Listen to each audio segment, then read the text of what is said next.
going to be going back into Peter Pan. Now, the thing that I kind of noticed about this is that it's going pretty quickly, which is good and bad, because I do like my process almost as much as the end product, almost. And so these videos might all be condensed into 1 or 2 instead of, I thought this was going to be like just multiple videos, but I'm not sure quite yet. You'll know when you're watching it what I decided. Haha, see, so you know more than I do at this time. Interesting. Wow, that's really interesting. All right. Stop thinking so deeply, Rebecca, and get on with your coloring. So we're in Peter Pan, and of course we are doing, oh, not that. Well, I am. I'm working on that. But our dastardly Captain Hook. So let's see. Things that have been done. I've got a couple more places that I need to put some more color, and what I'm going to do today is go ahead and do all my gold, because my colors are all set, I think. So I'm going to finish up my gold here. Now you may have noticed I've done a little bit of a background back here. I'm still playing around with this. I'm not sure how much I really like it or not. Not that I can change it, but I might be able to make changes to it. And I still have not done the lovely feathers up at the top at this point. But I want to go ahead and get the gold down and then start coming back in with some colors. But and then there's a little bit of red here that I need to go ahead and do my multiple layers of as well. So, and I have a little bit of red up here I need to activate. So we're going to start with Derwent Inktense. Oh, okay. I have to show you this. So this is what I am doing right now, sitting here in the middle. Look, I got boxes everywhere, really, all around me. And I am so tired of having boxes, and it's only like the second week. So of course we haven't even begun our triple move yet. But I'm having to start boxing stuff up, but I'm feeling very claustrophobic. So we're going to go to a happy place, which is, in this case, Captain Hook and coloring. But the reason why I even said that is that I have stuff sitting everywhere and no space to put like the tops of my colors and all that. So, all right, let's get back to what I was doing. So basically I have to go back and, you know, something I did write down the Inktense color that I used for the base for the gold, and that is going to be this 0200, which is sun yellow. Now it's a pretty light yellow, and then you can see that I've come in and already started getting a little bit deeper gold color. So I'm not using my recipe that I used in I think it was Imagimorphia with the skull that I did, and that where I had the gold, because A, it's not a tarnished gold, it's more of an embroidery gold, and B, I'm using completely different materials, so you kind of have to learn them all over again, and that's what I'm finding.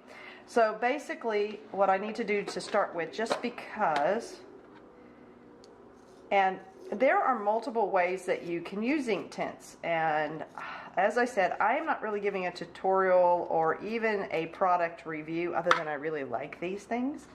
But I can show you how different people use them. So some people go ahead and get the brush wet. Okay, let's see if I can do this. My lovely brush. And they just go straight onto the Inktense like this.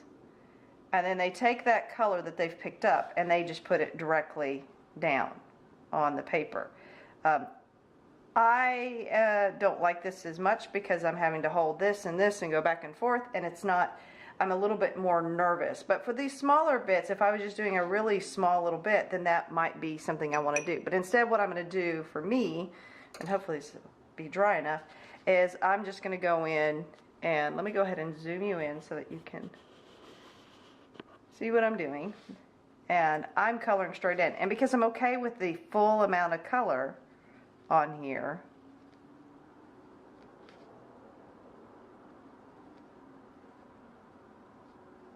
I'm just using it almost like a regular pencil, definitely. Just coloring that in. And then I will activate it and set it with my paintbrush.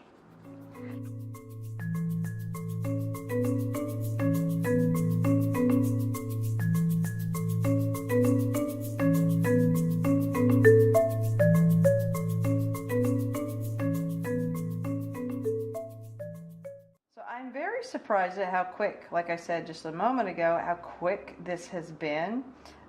It's been a lot of fun too. I've really enjoyed it. But to get through a whole page in the time that this is taking me has been really surprising to me. Now, let's see. Goodness, see, I just don't have the room right now. I have to be careful because now I have wet on here. Alright, let's try. I'm going to bring it back out just a little bit.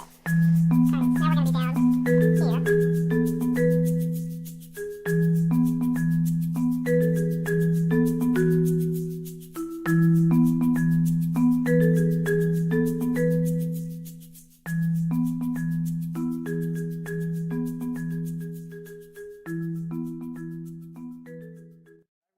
Doing this base with the Derwent, the way that and the coverage that you get, I feel very much in control of it, and I feel that it doesn't add a lot of bulk or texture to the page for me. So, and it also is not making it quite as warped as with others. So like with my acrylic washes, acrylic direct paint, or even my watercolors that I've been using, they all leave a rougher texture, more tooth to the paper, which sometimes is good. In this case, because I'm using my Faber Castells, I don't know if that would have been a good thing, because the Faber Castell seems to be doing really well with this paper combo with the Inktense.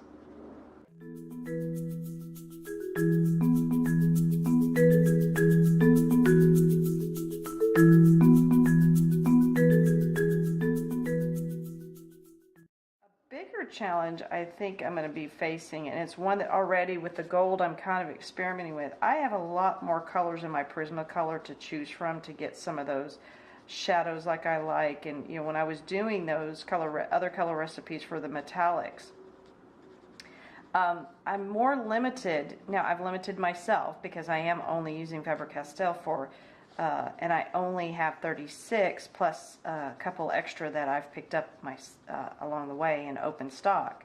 So I've limited myself with the number of pencils I'm using. So it's not saying that Faber Castell is limiting or that they don't have enough colors, because they do. I believe you could go up to at least 120, if not possibly 150. I'm not sure. I just don't have that full set like that. And even then, what I have found though is, though I don't have that full set, this range, the 36, is a pretty darn good set to have if you're willing to do layers and build color similar to what I've been doing. I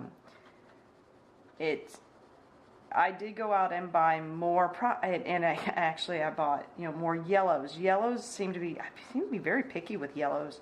And they're either too lemony, they're too almost a neon yellow, or then they go grungy dark. And I'm always looking for that perfect sunflower-esque or lily daffodil kind of yellow that I can work with. And these Inktense ones, actually, the colors that they have in theirs, I've enjoyed them. I mean, there's like 4 of them or so. This is one of them. There's like 4 of them or so, and they're really great colors.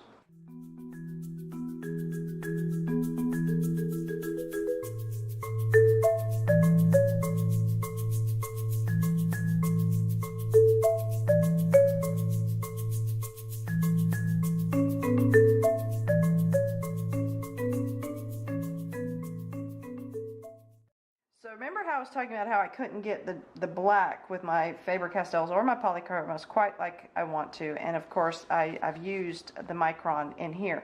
But what I did here was I noticed this was really kind of a faded color, and I thought I want it a little bit darker. So there is actually quite a difference in the Derwent Inktense. in black and in Chinese black. And Chinese black actually comes out a deeper, richer color. And I'm sure there is people out here who really understand the difference between those colors and can probably tell you why. But I went back over this area last night and reactivated it, and I really liked how much darker it did get. So I am going to do the same. Oh, no, I'm not. Ha ha ha. Now, okay, so this could have been a problem. Let me show you. So I have not activated the yellow yet. I have activated the red. I've even colored over it, and the black I've activated. Okay, this is the old, just the black ink, Inktense, not the Chinese. Since this is not activated, the yellow right here is not activated. If I came back in and colored this in and then tried to activate it, there's a good chance they would muddle together. I would really make a mess. So I almost was about to do that because I was going to come in here and go back over it. I should not do that. And so for right now, I'm going to go ahead and activate the yellow, not only so that you can see. And again, this was, remember, it was the 200, this sun yellow. And something I just noticed is, let's see, right up here on his collar should be yellow, and I didn't color it in, so, and do that. All right, so we're going to activate the yellow and hope that it dries fairly soon. And because I'd like to just do that black before I forget, but if I forget, I forget. Now the same thing here. If I had done the black here, if I had went ahead and put my black in here, then I could be muddling these two colors together. So I'm going to start with these. All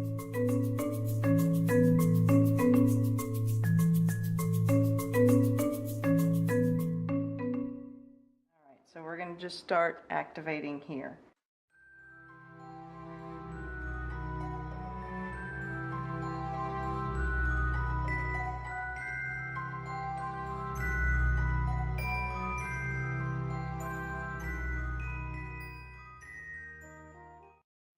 Has it, and I've heard it a couple different places, that the story Peter Pan actually is a little darker than maybe Disney made it out to be. And if you think about it, you have a lot of children that are out on the island all by themselves, taking care of themselves, which I always think is funny with Disney. Have you ever noticed how Disney always has to get rid of the parents?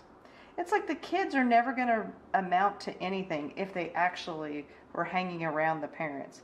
So Disney always has a tendency, usually the mother, Happy Mother's Day, usually gets offed somewhere along the line, i.e. Bambi, Snow White, she lost her real mother, wasn't there, Cinderella, gosh, the list just seems to be going on. Oh, even Ariel didn't have a mother in Little Mermaid. I mean, really? Do we always have to get rid of the mother in order for the daughter to amount to anything? I think somebody might have had some mommy issues that did a lot of these writing of these fairy tales, and definitely how they're depicted. The other thing is that then my next favorite thing is the dad never seems to be dastardly at all, and there's never an evil stepdad, but there's always an evil stepmother. Really, Disney, what is up with you and your mothers? I need help here, people. Were there any mothers that Disney ever approved of? I mean, other than for the Dalmatians, you know, they're owners, which are about as close to mothers, but, you know, they end up with over 100 dogs. I don't know if that's responsible. Yeah, really.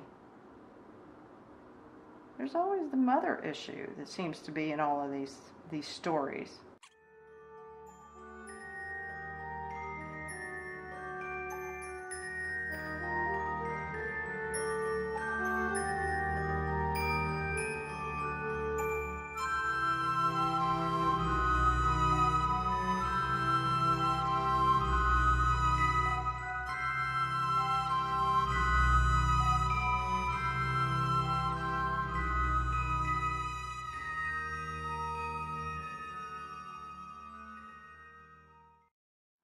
To let you know if all the rumors are true. I'll have to let you know if all the rumors are true. Okay. Now, I keep talking about how this poor man does not have a tan, and, you know, part of the reason is I am scared to death to do this. trying to figure out what colors to even begin doing his face. Now, I've already picked out Peter Pan's colors.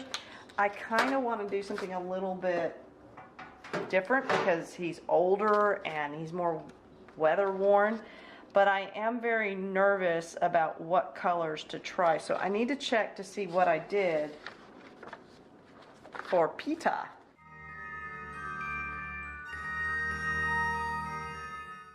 For his skin, I started with 260. So let me see what that. All right, so I mean, for his skin, I went. There's even a pretty strong orange. That was pretty strong orange there. I was actually thinking for Mr. or Captain Hook that we might go for more of either. I'm thinking 1720 or 1740. I'm not sure. Let's see. Let me get those in there. I don't know if you can see it because of the glare. There we go.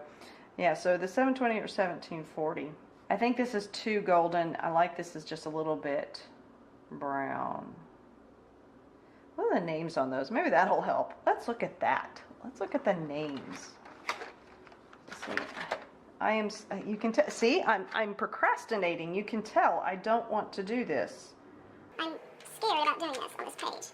But I like the thought that anything can be fixed. Okay, so that's saddle brown, or what's that? 1720 is tan. I'm going to do saddle brown. I think I want a little bit. And so let me show you how I think I'm going to be doing this. If my nerves will stop. So this is the Inktense. This is by no means the actual finished product as far as the face goes. But I do want to get some shadows in there. And then what else I'm going to do here is I want to go ahead and put some white on there to kind of combat this dark. So let's just start where we normally think of shadows. All right, deep breath. I'm going to go ahead and show. Look, I'm procrastinating. Do you love this? Look at this.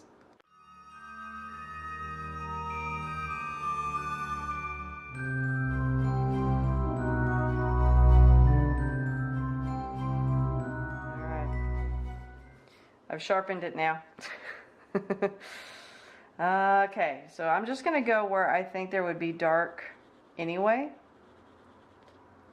So starting around the edges of the face, any place that we know, hair, hat, kind of thinking of shadow. I'm also not going to do a whole lot of coloring. I'm doing it very, very light.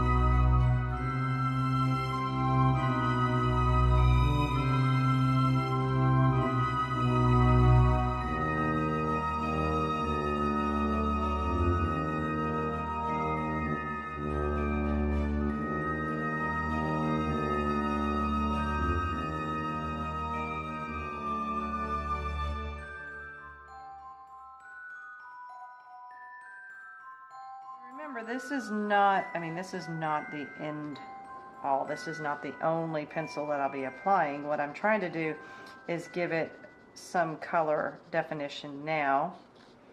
And I will use the water to activate it and then pull it out. But then you'll see what I do right here because I want it to mix in.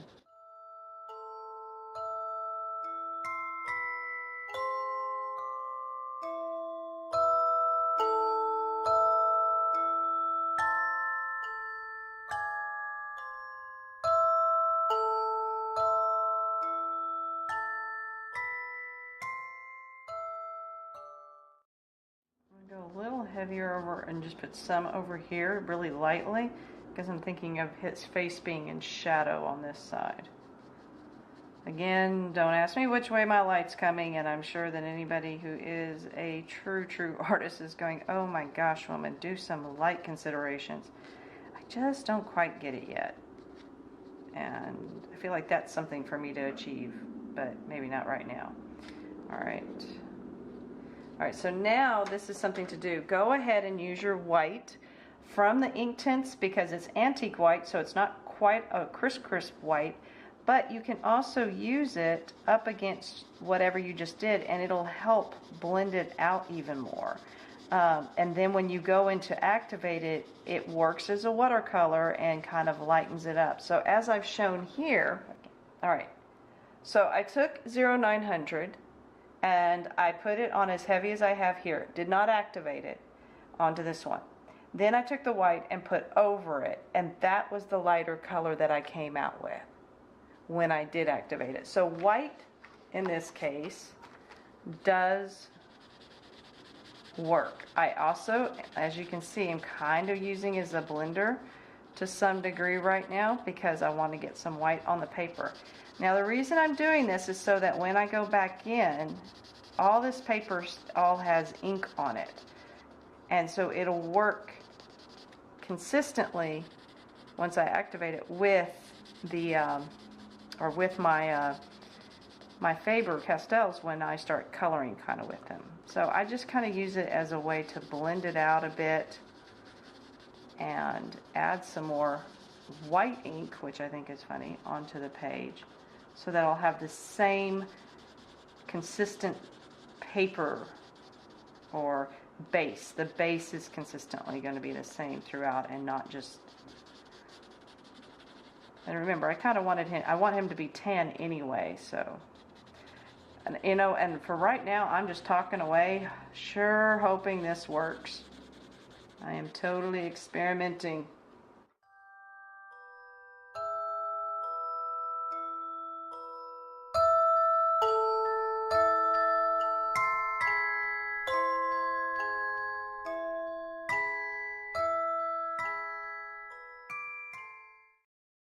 I guess that's it. That's the hard thing though with white, you're not really sure where all you went. Alright, so I'm going to take my handy dandy brush and start activating. Okay, it's not looking too bad. Oh, that's a little dark. Now this is kind of what I was talking about, that you can start picking up a lot of color on your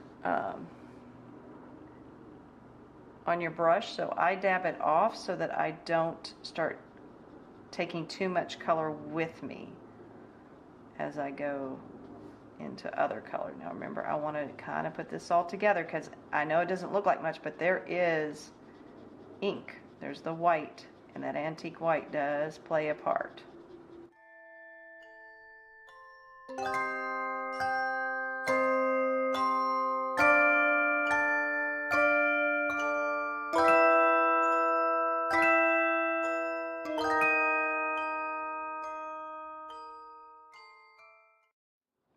Looks like I spilled my tea on him.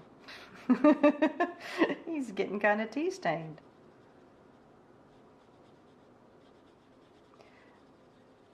Now I did go very light with those colors, but I'm okay with that because I am going to be coming in with my other colors, but this is actually looking okay.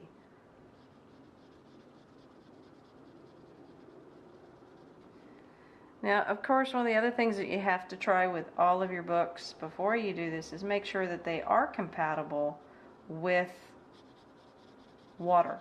In this case, if you're using Inktense and or watercolors. So if this one wasn't, if the ink that the book was done in starts smearing around, that really could get messy really quick. And I'm just being really careful because I'm not, the other ink that I used, which should be permanent, the Micron, I don't know, you know, I don't want to go over it too much because I'm scared it might make a mess too.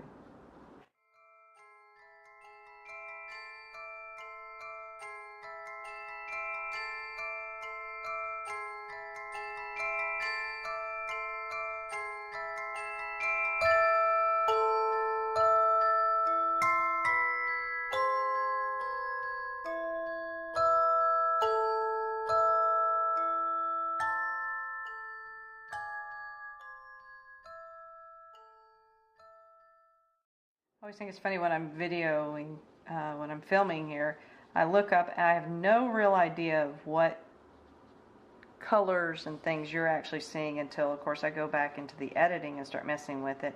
And sometimes I think, wow, they really missed out. And like right now, I don't know if you're going to get the full effect, but it actually is a pretty good color. Whatever brown I decided on, we'll have to go back. I have to remember to, let's see, I think I decided on, yeah, 1740 is the one. And I think that's the saddle brown, so, which is kind of fitting if he's supposed to have a tan, going a little bit leathery there.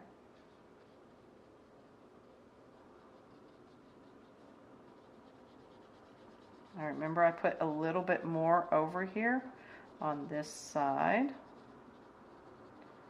to make it look a little darker, like he's in some form of shadow, and that, because he should, you know, that side be a little bit shadowed, I guess. And, oh wow, okay.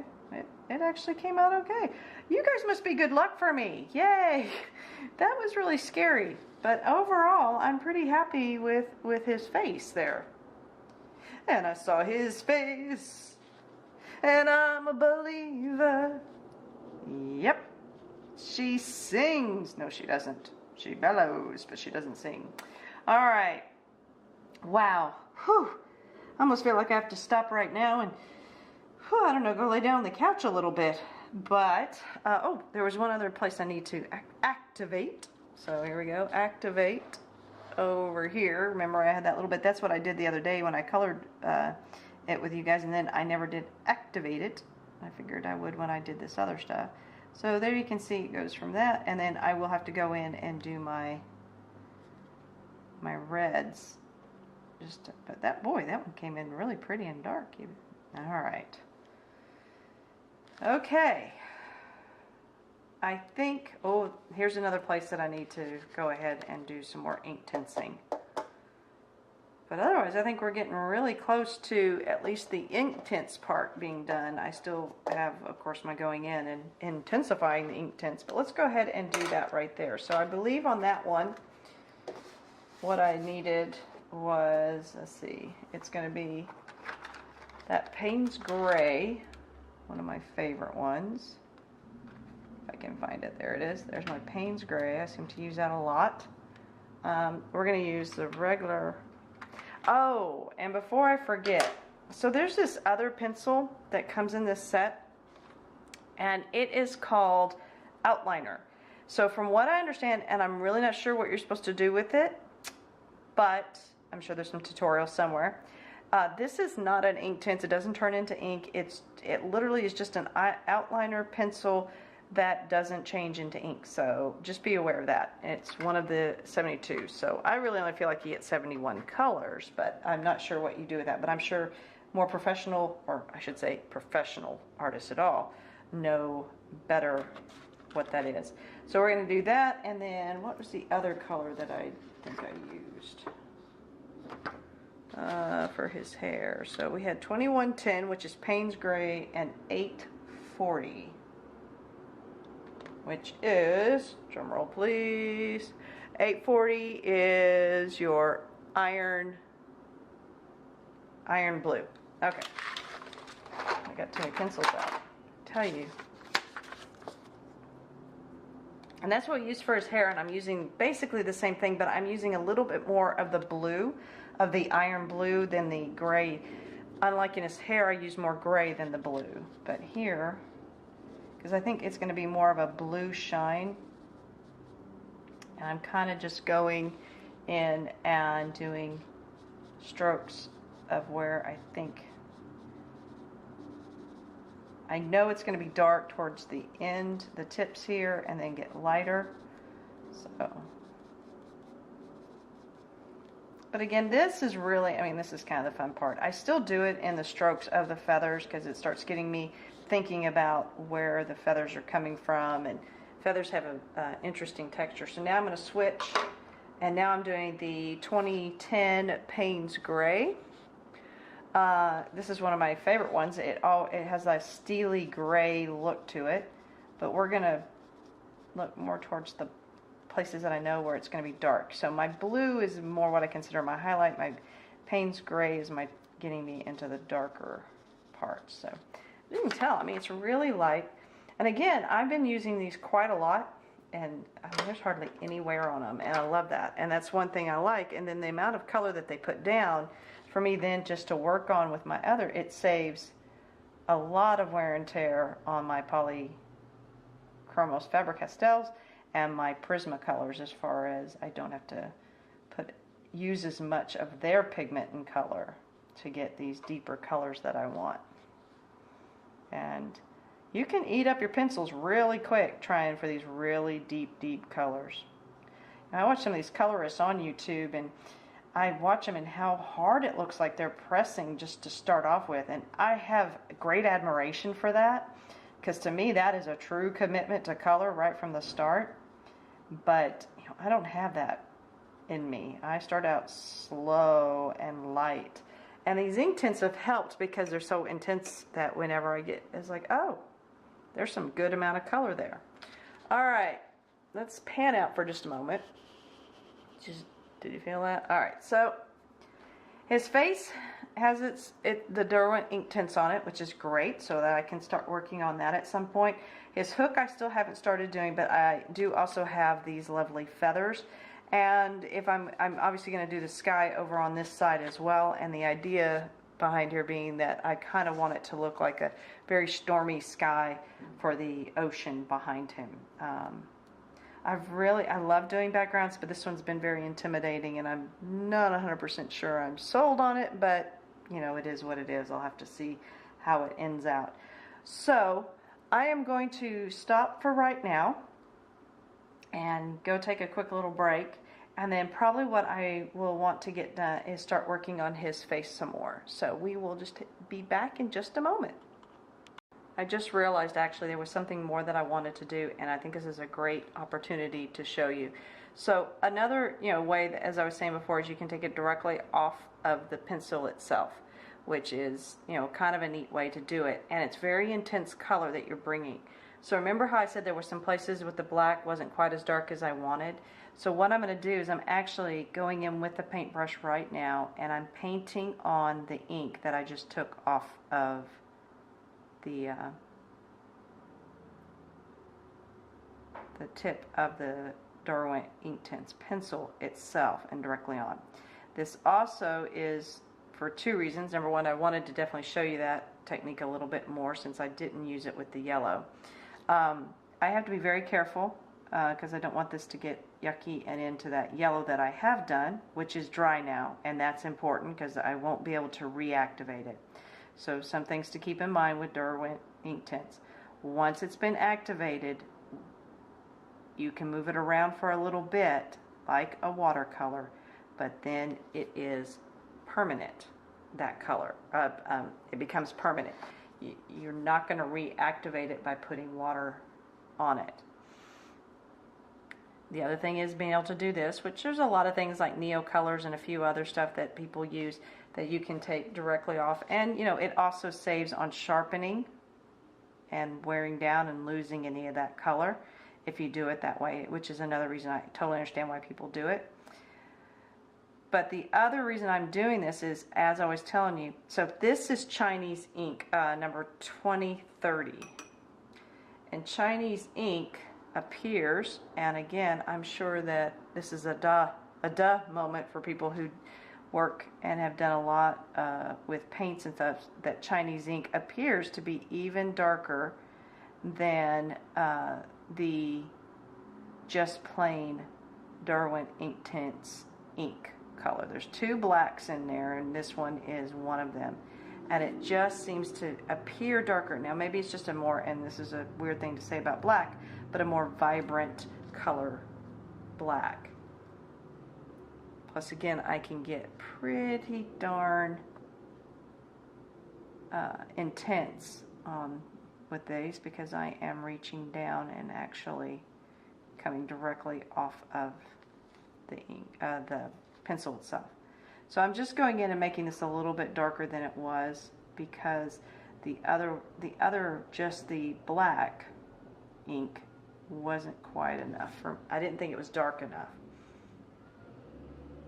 So the next place I'm going to do it is going to be right down here, and this also helps because again it's very fiddly. Remember, I really like this brush because it has a very, very long, fine tip that allows me to get into small, thin details.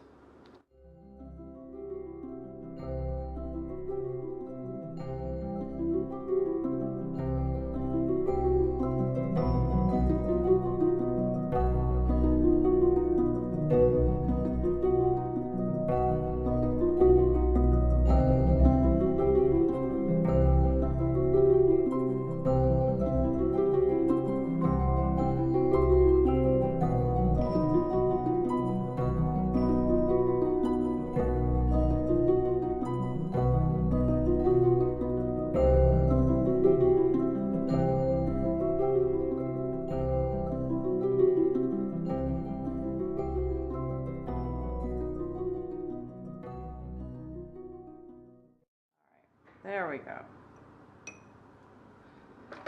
Whew. All right, so now I really am going to go take a break and put all my Inktense away because I'm done with Inktense on the page. And now it's going to be all about coming in with the detail of the Faber Castell and then finishing up this sky. But we're getting really close. I still haven't tackled his hook though. But again, I'm not going to use Inktense for that. I'll be using actually the pencils. Just the pencils. I've already used Inktense on it to give it a base coat. Well, hello everyone. It's me, Rebecca, the Book Nester, and I have to admit I didn't come right back and work on Captain Hook. Actually, what happened was that last weekend I was hoping to film to film the final segment of Captain Hook, and I was going to try to do it up at our cottage, and with no furniture really there yet, and with it being a very large cavernous room that I was in, the echo and the lighting was just awful, so could not do it. So where am I at with Peter Pan? Well, I didn't not color. Instead, I did choose to go ahead and work on another page in the book. I alluded to it or showed it the last time that we were together, that when I wasn't working on Captain Hook, which I was trying to do solely here on the filming on video, I worked on this page instead. And let me see if I can pan out and maybe you can see the 2-page. So this is a beautiful, fun book, and this is largely, it's when Wendy and her brothers and Peter Pan fly off to Neverland. They're out here in front of all the stars and the moon and the beautiful Big Ben, and I was really, really happy with how Big Ben turned out, and it was a lot of work though because of all the fiddly bits, definitely. Give me one moment while I play here with the lighting. Hold on one second. Oh, well, that's not going to be helpful, is it? Nope. I can't really tell which one I liked better. Let's try one more. Just trying to not have it wash out. I think we're fine. I think we are fine. So it is now time to go check back in with Captain Hook and see what we have done. And I have done a little bit on him since you last saw him. I have not touched his face yet. I want to go in and do that today. That's the main thing that we're trying to do here. I have done the feathers over here, and let's see, anything else, and that's, oh, and then I did color in down in here. I still haven't done some of my more detailed work on the yellow. I'll do that final, and then as you can tell, I'm really worked a lot here on the backgrounds. This one's still a work in progress. So the idea is it's a stormy sea in the back. But I want to come on and go ahead and finish out his face, give him a bit of a tan, and basically get this finished up so that we can move on to some other pages here in Peter Pan. So, you remember I was extremely nervous about his face and doing it and coloring it, and I have to admit I think I've done okay on it, but I'm not 100% on his face, but it's looking pretty good. So nervously, as I was, well, as nervous as I was before, I am even more so nervous this time around because now we're going in and adding colors. And I think I've mentioned it before, since I am working with only the 36 set of Faber Castells, I'm very limited, and you know, it's hard to be limited and do faces, and to do them with different variances when you have a very limited palette. And again, when I talk about limited, there are 36 beautiful colors in the set. Just there aren't going to be a lot of these colors that I can necessarily use. If you look, let's pan back out for just a moment. If you look at this set, there's not tons that I can use for, you know, skin color. Unless I, you know, if I was doing avatar type people, I would be maybe okay. If I was doing aliens with green skin, I might be okay. And then of course, if everybody went to the beach and got sunburn, I might be able to do a pretty good job. But ultimately, when we start looking at some of the colors that I have here, I mean, we're looking at this one, which is medium flesh. Oh, well, they named it appropriately. This is number 9201131. And then I'm going to be also trying to use, let's see, what is it? Burnt ochre, which, you know, burnt again. We did go with saddle tan for his face with the Derwent Inktense. That's what I used it for the first round. So, you know, a little burnt ochre, I guess, isn't bad. 9201187. And then I probably will need a little bit of a darker color periodically in there for shading. And I'm going with my raw umber, which is 9201180. And then the other one that I'm probably going to end up using, which, you know, I don't find a lot of uses for, but in this case, I think I will be using the white, which is 9201101 in there as well. So, you know, fingers crossed that this is going to be enough. Remember, I am not the queen of shadows. However, I do think that we do have some shadows that we need to possibly be considerate of, or at least we'll give some dimension here. And that is more over to this side of his face, particularly over in here, around his hair, this luxurious wig, or no, this is his real hair. In my world, it's his real hair. To really add in some more color. And then up underneath for the hat, kind of. So, as I'm trying to procrastinate again, and then remember I have this, you know, his nose looks like it's already been broken, so, you know, I don't think it's going to be me that's going to make it look more broken, but me and my rabbit holes and running off down the trails is a little bit crazy. So I am going to start very lightly just to see what it looks like with this burnt ochre number, let's see, 9201187. So I'm going to start over here where hopefully, and I want to see how pink it is or how brown it is. Now remember, I am going for a little bit of a tan look on Captain Hook. I want him to look like he's actually been out on those lovely, gorgeous seas that we see in all the movies down there in the Caribbean. So, and you know, it doesn't hurt any if he looks a little tired too, because we know how they carouse and why the rum is always gone for these pirates. So there won't be tons. I don't even know if you're going to be able to really pick up what I'm doing, but this is a very light. And the Faber Castells do not go on heavy at all, which can be good or bad. I find that they layer beautifully, but their intensity to color, it either takes so many different layers to get the intensity color. You go over it and over it again, or if I push hard to get the layers down, you end up almost burnishing and pushing and ruining the paper. So I'm gonna, you know, I want to be careful about that. So I'm just going in every place where I think that there should be a little bit more of a shadow right now, and then kind of adding that color gently. I don't want to take that Derwent Inktense that I've done and I'm pretty happy with and ruin it.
Where I also want to, make sure that I can use the white almost as a blender at this point. And it's not to lighten him up to a white, it's more to blend the colors that I have so far down there. And I probably need to add a few more for different depth. Now I have this the medium flesh, which is really pink, and I want to be careful because I just don't think we're going to see a lot of pink with him, so I might just put just a hint. I think we're going to see more of these browns. And actually, you know what, I think I might just use the pink. I don't know if you've ever seen the little trick that people do with really white eyes, and to make them look a little bit more human, they put a little bit of pink or gray actually in the corners of the eyes. Just to kind of make them, because our eyes aren't white all the way to the corner. And then what is the other thing that I like to do with eyes? Probably not going to remember. Oh, a little bit of a shadow. And actually I'm going to go ahead and do that. I'm going to get out the gray. From the lid is the idea. You have a little bit of a shadow from the lid. And this is it's a pretty dark gray. It's a warm gray 59201-274. And I'm just going to put a little bit of a shadow.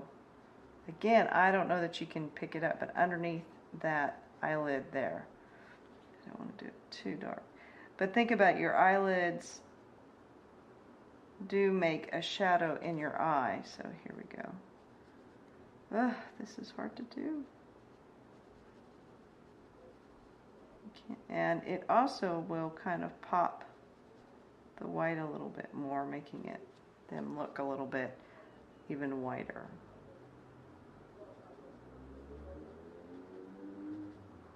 It's a very, very light shade. You can barely see it. Okay, you know what? I'm avoiding again. Y'all need to call me on that. You really do.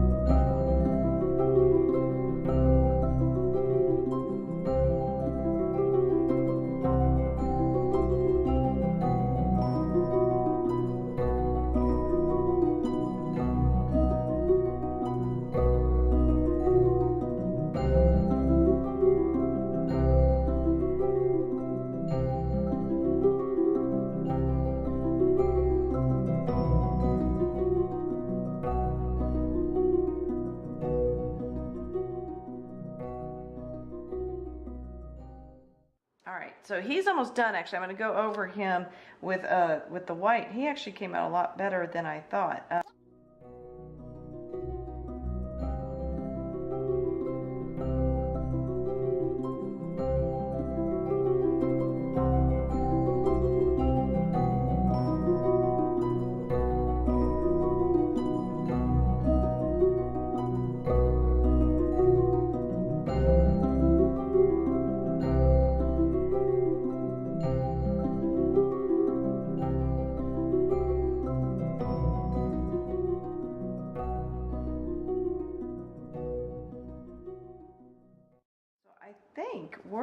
almost finished here.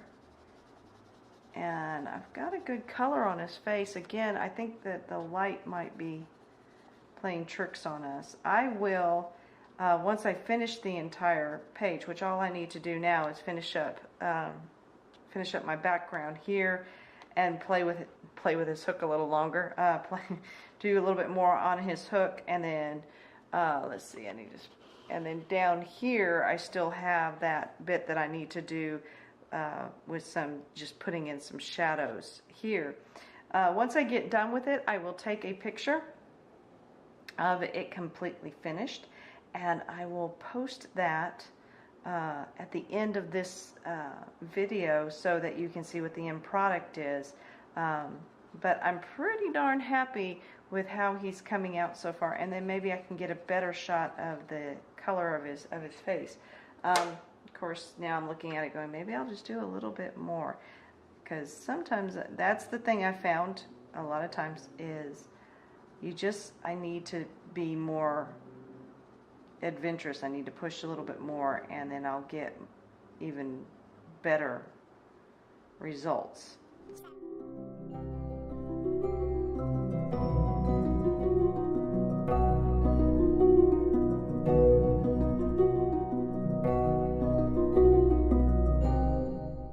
Okay, I really need to stop. I really need to stop.